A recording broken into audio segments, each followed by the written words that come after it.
నగర ప్రజలకు ఆరోగ్యంతో పాటు చక్కని ఆహ్లాదాన్ని పంచే విధంగా పార్కుల సుందరీకరణకు అత్యంత ప్రాధాన్యతనిస్తున్నట్లు కమిషనర్ రాహుల్ మీనా పేర్కొన్నారు. ఈ ఉదయం ప్యాకేజ్ 1లో భాగంగా 10వ వార్డులోని సాయి దీపికా నగర్ పార్కులో జరుగుతున్న అభివృద్ధి పనులను ఆయన పరిశీలించారు. వాకర్లకు ఎటువంటి ఇబ్బందులు కలగకుండా ట్రాక్ను చదును చేయాలని, లాన్లో వాటరింగ్ సిస్టమ్ను మరింత మెరుగుపరచాలని సూచించారు. నూతనంగా ఏర్పాటు చేసిన జిమ్ పరికరాలను పరిశీలించిన ఆయన చిన్నారుల ఆట పరికరాల మరమ్మతులు సైతం నాణ్యతతో చేపట్టాలని ఆదేశించారు. నగర ప్రజలకు ఆహ్లాదకర వాతావరణం కల్పించేలా సుందరీకరణ పనులను పూర్తి చేసి ఓ ఐకానిక్ మోడల్గా పార్కును తీర్చిదిద్దాలని పేర్కొన్నారు. పార్కులో ఎక్కడా అపరిశుభ్రత లేకుండా ఎప్పటికప్పుడు పారిశుద్ధ్య కార్యక్రమాలు చేపట్టాలన్నారు. ఆయన వెంట ఈఈలు మదర్సా అలీ, మాధవి, ఏడీహెచ్ అనిత, డిఈ లోవరాజు, ఏఈ పిల్లి ప్రసాద్ ఇతర సిబ్బంది ఉన్నారు. రాజమహేంద్రవరం బాల విజ్ఞాన మందిర్ స్కూల్లో జరుగుతున్న 10వ తరగతి జవాబు పత్రాల మూల్యాంకన కేంద్రాన్ని జిల్లా కలెక్టర్ కీర్తి చేకూరి సందర్శించారు. ఈ సందర్భంగా కేంద్రంలో అమలు చేస్తున్న విధానాలు, భద్రతా ఏర్పాట్లు, సిబ్బంది పనితీరును సమగ్రంగా కలెక్టర్ పరిశీలించారు. మూల్యాంకనం పారదర్శకంగా, సమయపాలనతో నిర్వహించాలని అధికారులకు ఆదేశించారు. విద్యార్థుల భవిష్యత్తును దృష్టిలో ఉంచుకొని అత్యంత జాగ్రత్తగా, నిష్పక్షపాతంగా జవాబు పత్రాల పరిశీలనలో ఎటువంటి నిర్లక్ష్యం ఉండకూడదని, ప్రతి పత్రాన్ని నిష్పక్షపాతంగా మూల్యాంకనం చేయాలని స్పష్టం చేశారు. ఈ నెల 15వ తేదీ వరకు జవాబు పత్రాల మూల్యాంకనం కొనసాగుతుందని డీఈఓ కె వాసుదేవరావు కలెక్టర్కు వివరించారు. పాఠశాల విద్యా ప్రాంతీయ సంయుక్త సంచాలకులు G Nagamani, assistant commissioner of examinations M Amalakumari తదితరులు పాల్గొన్నారు. విద్యార్థులు ఉన్నత ఆలోచనతో, ఉన్నత లక్ష్యాలతో ర్యాగింగ్కు, మాదవ ద్రవ్యాలకు దూరంగా ఉండాలని ఈగల్ చీఫ్ ఐజీ ఆకే రవికృష్ణ పిలుపునిచ్చారు. ఆదికవి నన్నయ్య యూనివర్సిటీలో బుధవారం ర్యాగింగ్, ఆల్కహాలింగ్ అండ్ డ్రగ్స్ వినియోగం అనే అంశంపై అవగాహన సదస్సు జరిగింది. ఈ కార్యక్రమానికి ముఖ్య అతిథులుగా రవికృష్ణ, విసి ఆచార్య, ఎస్ ప్రసన్నశ్రీ హాజరై జ్యోతి ప్రజ్వలన చేసి కార్యక్రమాన్ని ప్రారంభించారు.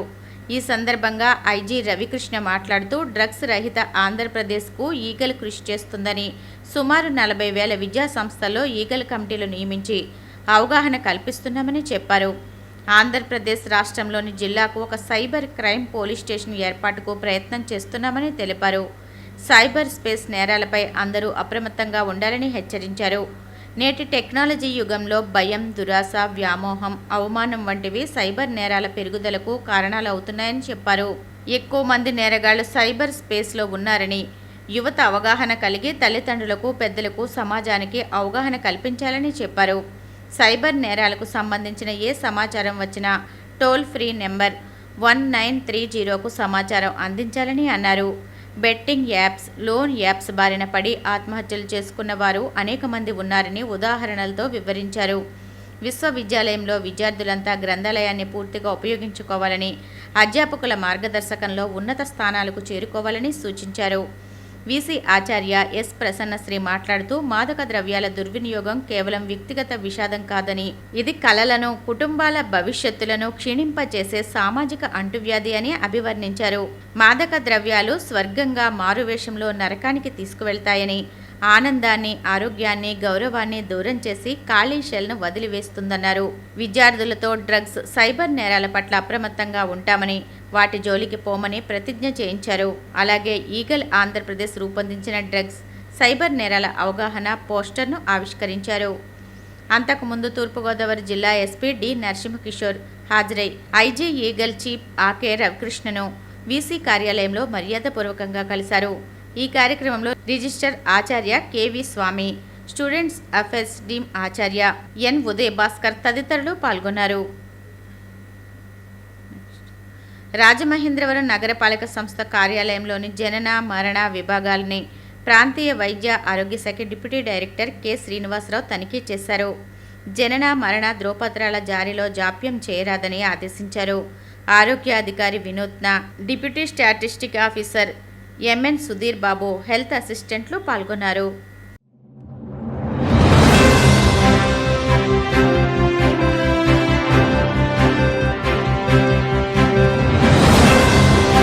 నమస్కారం.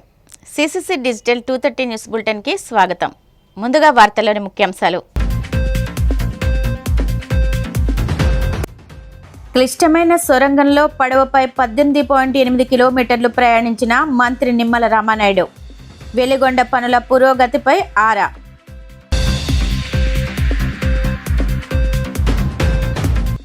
మహిళల ఆత్మగౌరవాన్ని కించపరిస్తే ఒత్తాసు పలుకుతారా? కూటమి నేతలపై తీవ్ర ఆగ్రహం వ్యక్తం చేసిన శాసనమండలి విపక్ష నేత బొత్స సత్యనారాయణ. మహిళలకు ఏబిఎన్ రాధాకృష్ణ క్షమాపణ చెప్పాల్సిందేనన్న వైసీపీ అధికార ప్రతినిధి వంగవీటి నరేంద్ర. లేని పక్షంలో రిటర్న్ గిఫ్ట్ తీసుకోవడానికి సిద్ధంగా ఉండాలని హెచ్చరిక.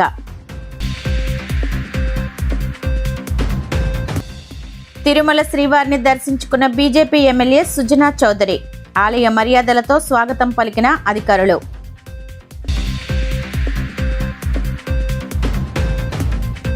వెలిగొండ ప్రాజెక్టు పనుల పురోగతిని క్షేత్రస్థాయిలో పరిశీలించేందుకు రాష్ట్ర జలవనరుల శాఖ మంత్రి నిమ్మల రామానాయుడు సాహసోపేత యాత్ర చేశారు. శ్రీశైలం ప్రాజెక్టు కొల్లం వాగు నుంచి అత్యంత క్లిష్టమైన వెలిగొండ సొరంగంలో ఆయన ఏకంగా 18.8 కిలోమీటర్ల మేర పడవలో ప్రయాణించి పనులను సమీక్షించారు. ఈ సుదీర్ఘ ప్రయాణంలో టన్నెల్ 2లో 12వ కిలోమీటర్ వద్ద నిలిచిపోయిన టీబీఎం యంత్రాన్ని పరిశీలించి సమస్యలను అడిగి తెలుసుకున్నారు.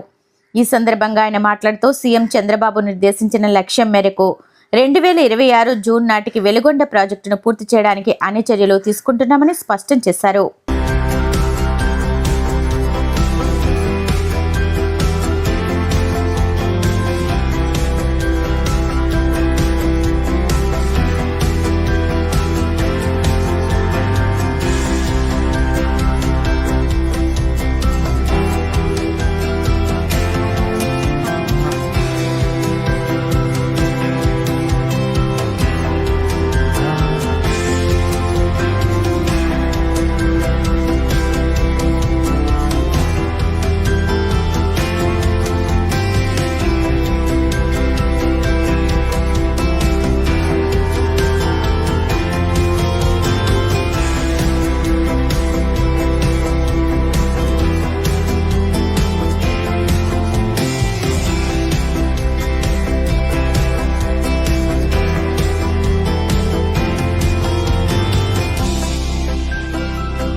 పత్రికా స్వేచ్ఛ పేరుతో ఎల్లో మీడియా వైసీపీ నేతల కుటుంబ సభ్యులను మహిళలను ఉద్దేశించి చేసిన అభ్యంతరకర వ్యాఖ్యలు అత్యంత జుగుప్సాకరమని వైసీపీ ఎమ్మెల్సీ బొత్స సత్యనారాయణ మండిపడ్డారు. విశాఖలో జరిగిన మీడియా సమావేశంలో ఆయన మాట్లాడుతూ రాజకీయ విమర్శలు చేయలేక నేతల భార్యలను కించపరిచేలా వీకెండ్ కామెంట్స్ రాయడం జుగుప్సాకరమని ధ్వజమెత్తారు.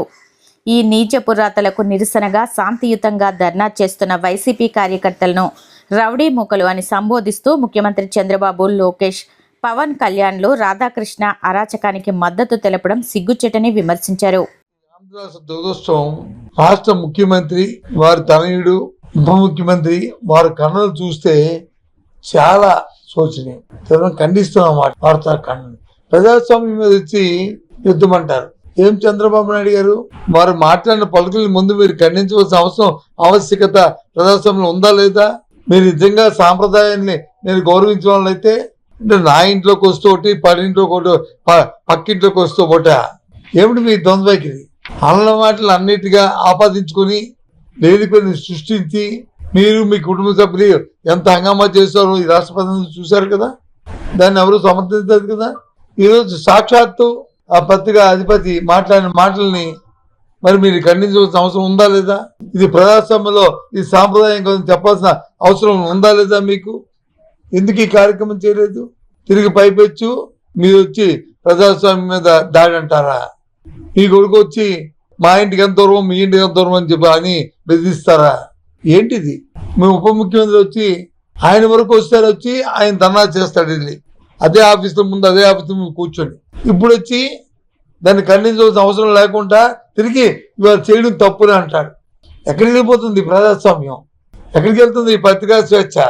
భార్యలకి తోడపడిన చెల్లికి మరి లేదా వ్యత్యాసం? ఏం మాటలు? అదే ఉపమానం. ఎన్నో ఉపమానాలు ఉన్నాయి చెప్పడానికి, కానీ ఇదా ఇది న్యాయమా? తిరిగి పైపెచ్చు దాన్ని విత్డ్రా చేసుకోకుండా జరిగిన తప్పును ఒప్పుకోకుండా తిరిగి సమర్థించుకుంటూ ఈ సోకాల్డ్ ఈ రాష్ట్ర ముఖ్యమంత్రి తనయుడు ఉప ముఖ్యమంత్రి వాళ్ళు వచ్చే కన్నంలా ఏంటిది? ఇది తప్పు అనిపించలేదు, సిగ్గు అనిపించలేదు మనకి. అసలు మాట్లాడటానికే బాగలేదు కదా ఆ భాషని. ఈ పార్టీ అభిప్రాయం మీది, మా పార్టీ అభిప్రాయం మాది. మళ్ళీ చెప్తున్నాం, ఆ ప్రాంతం వచ్చి అభివృద్ధి చెందితే బాగుండు, దాన్ని కూడా రాజధాని పరిధిలోకి తీసుకొస్తే బాగున్నది మా పార్టీ అభిప్రాయం. తప్పేంటి? అంటే అభిప్రాయం రెండు మాటలు నువ్వేం చెప్తే దాని గురించి తానా అంటే తందానని వెనక చెప్పడానికి మేమేమైనా వస్తాసా? పోనీ నువ్వేమి మంచి చెప్తే మంచి చేయడానికి ఏం చేసావు నువ్వు? రైతుని మప్పెట్టడం కాదు అది. అమాయకులు తాలూకా ఆస్తులతో ఆటాడుకుంటూ మీ అవినీతి పరిపాలన కోసం ఇవాళ ఆ కార్యక్రమం చేయట్లేదా? ఏమవుతుందో అర్థం అవట్లేదు, ఏం చేస్తున్నారో అర్థం అవట్లేదు. ఏదో ఒక డైవర్షన్. ఇప్పుడు వచ్చి మేము చెప్పాం, విశాఖపట్నంలో వచ్చి గీతంలో సొంతంగా నీ కుటుంబ సభ్యులే సుమారు 5,000 కోట్ల భూములు ఇచ్చి వాళ్ళు దోపిడీ చేస్తున్నారు, కట్టాలు అవుతున్నాయి. దాని మీద ఏమైనా తెలియదు, కానీ దాని మీద ఆలోచన ఉందా? ఎందుకు దాని మీద మాట్లాడట్లేదు? ఎందుకు ఆలోచన చేయట్లేదు? తిరిగి పైపెచ్చు ఏంటిది? ఎవరో మీ తాలూకా తాటాకి చెప్పులు కుందేలు బెదరచ్చాడు, కానీ ఇవాళ ఈ పార్టీ బెదరదు. చూశాను ఇవాళ ఇప్పుడు టీవీలో చూస్తుంటే అల్లరి మొగులు రౌడీ గ్యాంగు వాళ్ళ మంత్రులకు వచ్చి మీరు పెట్టే పేర్లు అవే, శాసనసభ్యులకు వచ్చి మీరు పెట్టే పేర్లు అవే, ఎమ్మెల్సీలకు వచ్చి శాసనమండలి సభ్యులకు వచ్చి మీరు పెట్టే పేర్లు అవే. వాడితో అలాగా అదే మాట్లాడతారు. మీకు అదే కనిపిస్తుంది. శాంతియుతంగా చట్టాన్ని చేతితో చూసుకుంటూ దాని మీద మీరు వెంటనే నిర్ణయం తీసుకుని తిరిగి చేయండి. అంటే నువ్వు ఒక పరిణతి చెందిన నాయకుడు అయితే, వయసు మీరిన నాయకుడు అయితే, ప్రజాస్వామ్యాన్ని చూడైతే లేదు 4వ స్తంభమైన మీడియాని తాలూకా స్వతంత్రాన్ని మీరు పరిరక్షిద్దామంటే ఆలోచించండి. మీరు మాట్లాడిన తప్పు దానికి చెప్పాల్సిన బాధ్యత లేదా మీకు? ఏం చంద్రబాబు నాయుడు గారు అవి మానేసి తిరిగి సమర్థించుకుంటే అంటే ఏం మెసేజ్ ఇస్తాను మీరు? మళ్ళీ వచ్చి ఎవరో మహిళల కోసం మాట్లాడితే ఆఖరి రోజు మీకు ఏంటి? ఆఖరి రోజు రోజుకో హత్య, రోజుకో మానవంగం, రోజుకో కార్యక్రమం జరుగుతుంటే చూసిన నాదుల్లాగా చూసిన పాపాన్ని పోక దాన్ని ఒత్తాసు పలుకుతూ ఇలాంటి సాంప్రదాయాలకు వచ్చి మీరు ఒత్తాసు పలుకుతూ మళ్ళీ పరిపించి మాటలు. విమర్శ అంటే ఒక విధానపరమైన విమర్శ ఉండాలి. ఒక విమర్శ ఒక కామెంట్ చేస్తే ఒక విధానపరమైన ఆలోచన ఉండాలి. ఆ విధంగా చేయండి. మా పార్టీ విధానం అది, మా పార్టీ ఆలోచన అది. ఈ రాష్ట్రంలో తాలూకా 5 కోట్ల మంది ప్రజలకి 40% ఓటు శాతం ఉన్న మా పార్టీ తాలూకా నిర్ణయం అది. అమరావతికి మీ వ్యతిరేకం కాదు, అమరావతితో జరుగుతున్న అవినీతి వ్యతిరేకం. అక్కడ దోచేస్తున్నారు, 14,000 రూపాయలు స్క్వేర్ ఫుట్ పెట్టి దోపిడీ చేస్తున్నారు అని ఒక మాజీ ముఖ్యమంత్రిగా ఈ రాష్ట్రాన్ని అభివృద్ధి కాంక్షించే ఒక ఆలోచన ఉన్న పార్టీగా ఆయన దాని నాయకుడిగా ఆయన చెప్పారు. తప్పే ఉంది. అది అభిప్రాయాన్ని మేము అందరం దాన్ని స్వాగతిస్తున్నాం, సమర్థిస్తున్నాం. ఏ రాజకీయ పార్టీకి అభిప్రాయాలు ఉండవా? వాళ్ళు అందుకే ప్రత్యేకించి ముఖ్యమంత్రి గారు ఏబిఎన్ రాధాకృష్ణ ఏబిఎన్ ఛానల్లో వారు మాట్లాడిన మాటల్ని దాన్ని తీవ్రంగా ఖండిస్తూ వాటి మీద ముఖ్యమంత్రి గారు దాన్ని సమర్థిస్తూ, ముఖ్యమంత్రి గారు తనయుడు సమర్థిస్తూ, ఉప ముఖ్యమంత్రి సమర్థిస్తున్న నేపథ్యాన్ని ఇవాళ అడుగుతున్నాం. ఇదే మీ సంస్కృతి, ఇదే మీ సాంప్రదాయం. మీరే ఈ రాష్ట్రంలో ఉన్న పౌరులకు వచ్చిన నాయకులా, మీరు పరిపాలకులా? మా దౌర్భాగ్యానికి ఏబిఎన్ వాళ్ళు ఆంధ్రజ్యోతి కూడా పత్రిక స్వేచ్ఛ ఉందని చెప్పని మరి ఏ హోందాతనంతో విమర్శలకి మేము చేయడం మేము ఒప్పుకుంటాం. ఏ సమస్య అయినా సరే.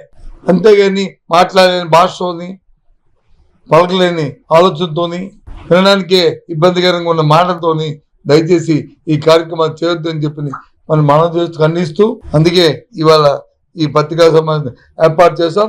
మీరు దీన్ని పాజిటివ్గా తీసుకుని ఆలోచన చేయాలని. రాష్ట్ర మహిళలకు ఏబిఎన్ రాధాకృష్ణ క్షమాపణ చెప్పాల్సిందేనని, లేదా రిటర్న్ గిఫ్ట్ తీసుకోవడానికి సిద్ధంగా ఉండాలని వైసీపీ అధికార ప్రతినిధి వంగవీటి నరేంద్ర హెచ్చరించారు.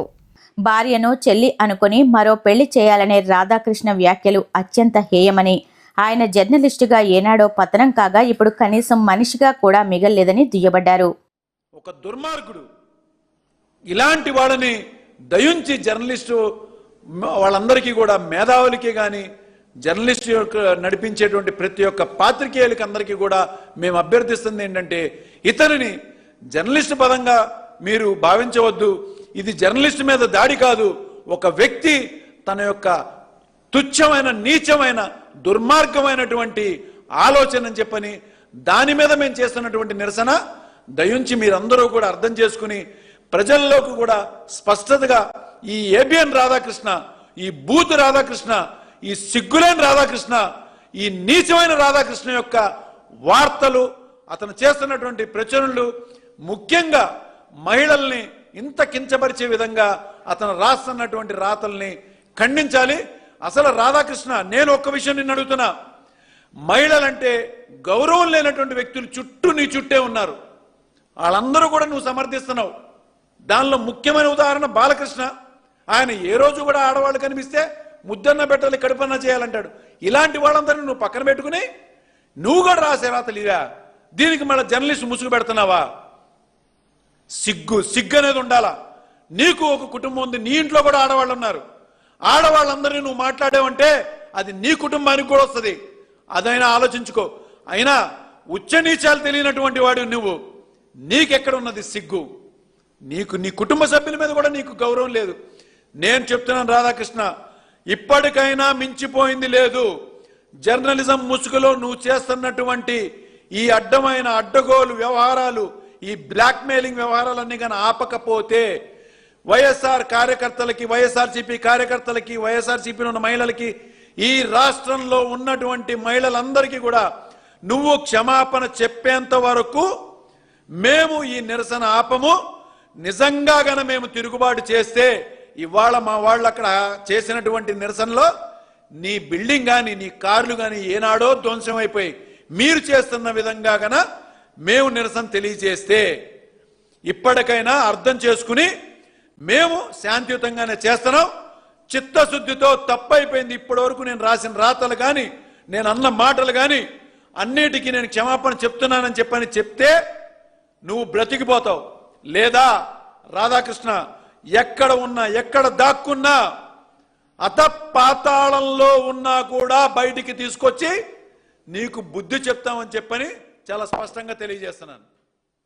నమస్కారం. చోరీకి గురైన లేదా ఆదమరపుగా ఎక్కడైనా మరిచిపోయిన విలువైన సెల్ ఫోన్లు ఆపరేషన్ మొబీ ట్రాక్ ద్వారా రికవరీ చేసి 1,10,50,000 విలువైన 650 ఫోన్లను బాధితులకు కాకినాడ జిల్లా ఎస్పీ బిందు మాధవ్ అందజేశారు.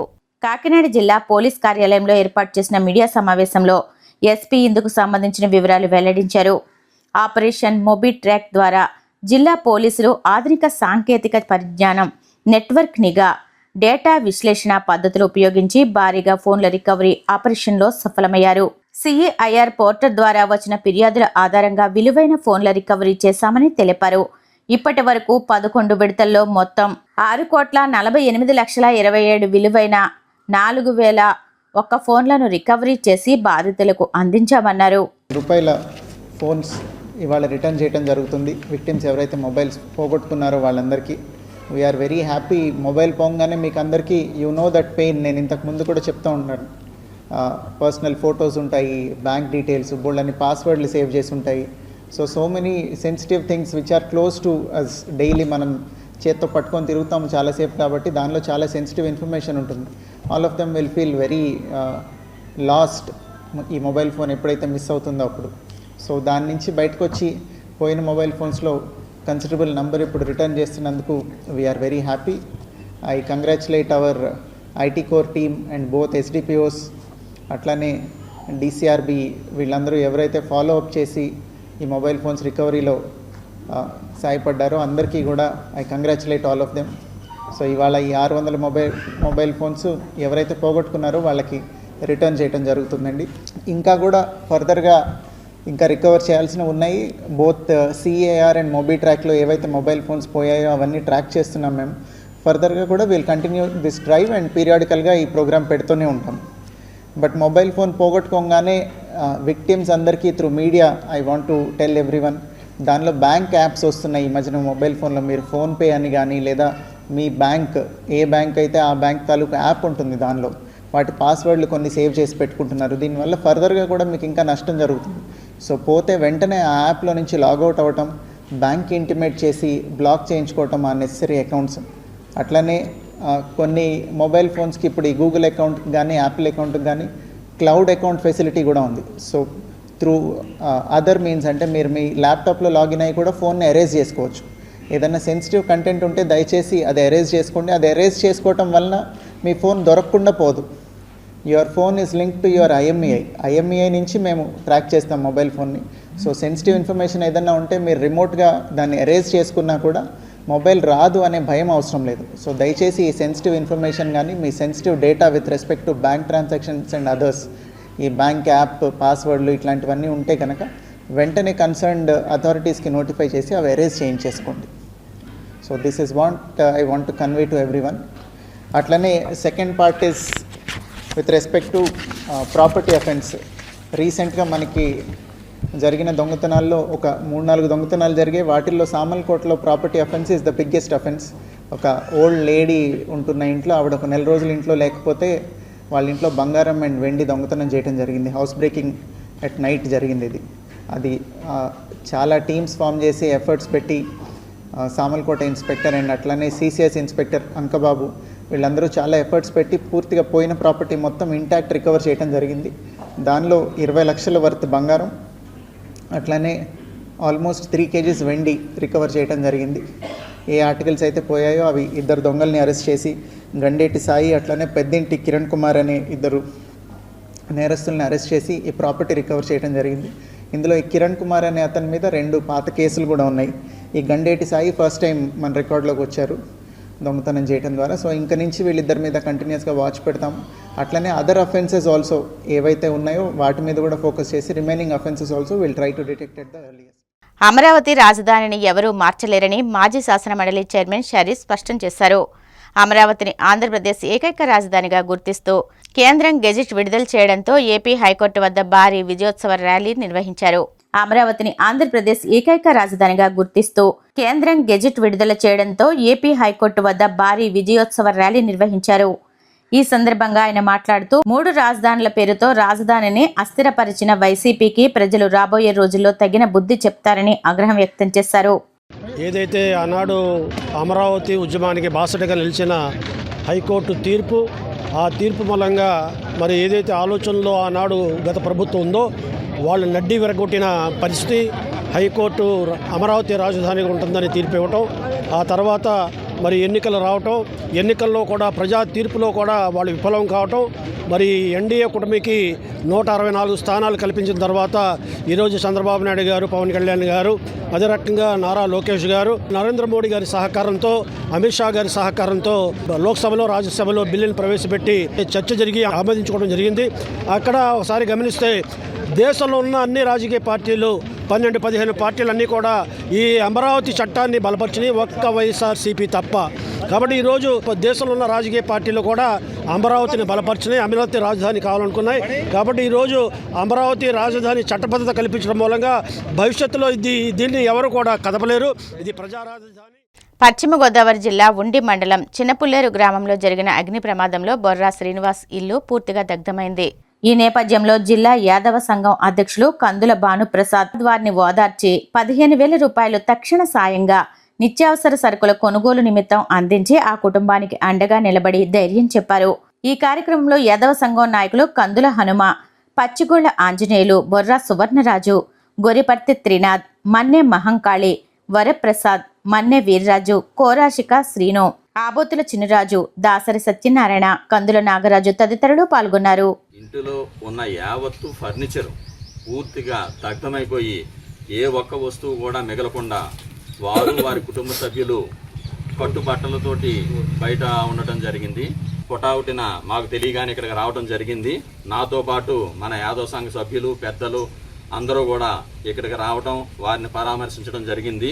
ఏదైతే ఈ నష్టం జరిగిందో ఆ నష్టాన్ని ఆయన పూర్తిగా భర్తీ అయ్యే విధంగా మన యాదవ సంఘ పెద్దలు, ఊరిలో ఉన్నటువంటి గ్రామ పెద్దలు మరియు గ్రామ సర్పంచ్ గారు అందరూ కూడా కలిసికట్టుగా ప్రయత్నం చేసి ఏదైతే గవర్నమెంట్ నుంచి రావాల్సినటువంటి అన్ని రకాలైనటువంటి ప్రోత్సాహాలని వారికి రప్పించి ఇప్పించి వారికి ఆర్థిక భరోసాను కల్పించేటువంటి ప్రయత్నం మేమందరం కూడా యాదవ సంఘం తరపు నుంచి, గ్రామ పెద్దల తరపు నుంచి మనస్ఫూర్తిగా గట్టిగా ప్రయత్నం చేస్తామని ఈ సందర్భంగా తెలియజేస్తున్నాము. అలాగే ఇంత హఠాత్తుగా జరిగినటువంటి ఈ పరిణామం వలన వారు పూర్తిగా నిస్సహాయంగా రోడ్డు మీద నిలబడాల్సిన పరిస్థితి వచ్చింది. దానికి మేమందరం కూడా మీరు ఎలాంటి భయాందోళనకి గురి కావద్దు, మేమందరం మీకు పూర్తి భరోసాగా అండగా ధైర్యంగా ఉన్నాము అని వారికి మేము ధైర్యం చెప్పడం జరిగింది. ఈ సందర్భంగా మన పశ్చిమ గోదావరి జిల్లా యాదవ సంఘం తరపు నుంచి నిత్యావసర వస్తువులు ఇమీడియట్గా ఏవైతే ప్రస్తుతం కావాల్సినటువంటి నిత్యావసర వస్తువులు తెచ్చుకుని తినుబండారాలు అవిని ముందు వంటది చేసుకుని ఎలాంటి ఇబ్బంది లేకుండా ఇది చేసుకోవడం కోసం 15,000 రూపాయలు ఆర్థిక సాయం చేయడం జరుగుతుందండి. ఇది కేవలం ఈ రోజు వారికి అండగా ఉండటం కోసమే.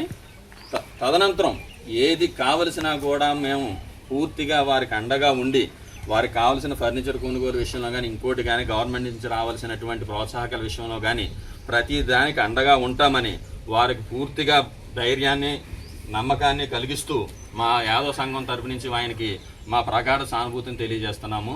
దయచేసి ప్రతి ఒక్కరూ కూడా ఆయనకి తమ ధైర్యాన్ని ఇవ్వాల్సిందిగా మేము కోరి ప్రార్థిస్తున్నాం. మా యాదవ సంఘం. మార్కాపురం జిల్లా పొదిలి మండలం కంబాలపాడు వద్ద రోడ్డు ప్రమాదం జరిగింది. కారు లారీని వెనుక నుంచి ఢీకొట్టడంతో కారులో మంటలు చెలరేగాయి.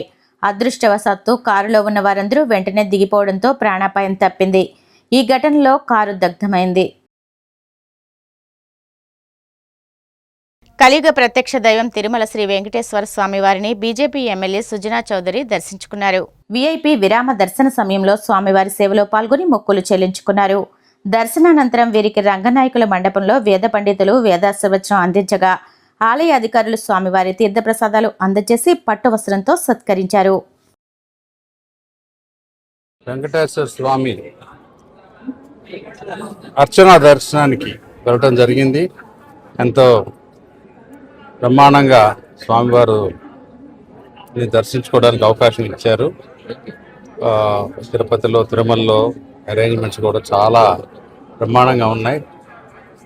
స్వామివారి దర్శనం తర్వాత ఇచ్చిన ప్రసాదాలు కూడా చాలా క్వాలిటీలో డెఫినెట్గా తేడా వచ్చింది. చాలా బాగుంది, చాలా సంతోషం. ప్రజలందరూ సుఖ సంతోషాలతో ఉండాలని చెప్పి మరొక్కసారి భగవంతుని కోరుకొని, దాంతోపాటు ఇప్పుడు ప్రపంచంలో జరుగుతున్న యుద్ధ వాతావరణం నుంచి శాంతి నెలకొల్పాలని కూడా భగవంతుని కోరుకోవడం జరిగింది. అందరూ బాగుండాలి, అందరిలో మేము ఉండాలని చెప్పి భగవంతుని ప్రార్థించాను. చాలా సంతోషం. వార్తలు ముగించే ముందు ముఖ్యాంశాలు మరొకసారి. క్లిష్టమైన సొరంగంలో పడవపై 18.8 కిలోమీటర్లు ప్రయాణించిన మంత్రి నిమ్మల రామానాయుడు. వెలిగొండ పనుల పురోగతిపై ఆరా.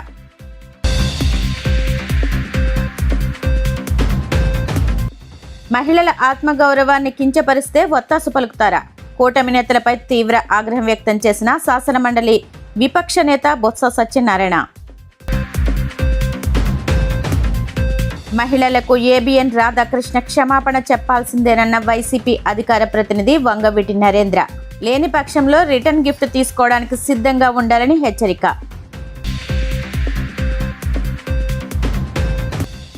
తిరుమల శ్రీవారిని దర్శించుకున్న బీజేపీ ఎమ్మెల్యే సుజనా చౌదరి. ఆలయ మర్యాదలతో స్వాగతం పలికిన అధికారులు.